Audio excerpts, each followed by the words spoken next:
পবিত্র মাহে রমজানের আগমনকে স্বাগত জানিয়ে র্যালি করেছে বাংলাদেশ ইসলামী ছাত্র শিবির ভুরুঙ্গামারী উপজেলা শাখা। বুধবার 18 ফেব্রুয়ারি আসর নামাজের পর ভুরুঙ্গামারী কেন্দ্রীয় জামে মসজিদ প্রাঙ্গণ থেকে র্যালিটি শুরু হয়।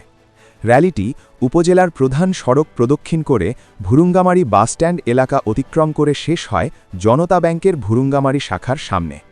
এ সময় সেখানে সংক্ষিপ্ত আলোচনা সভা অনুষ্ঠিত হয়।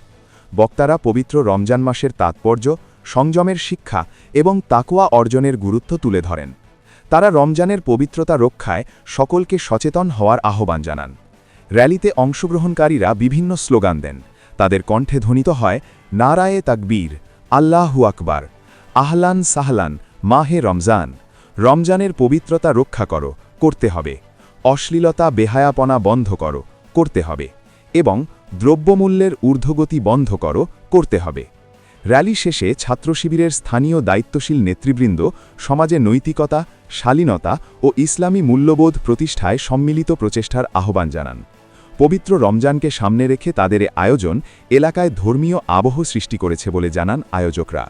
জনপদের গল্প, ভুরুঙ্গামারী, কুড়িগ্রাম।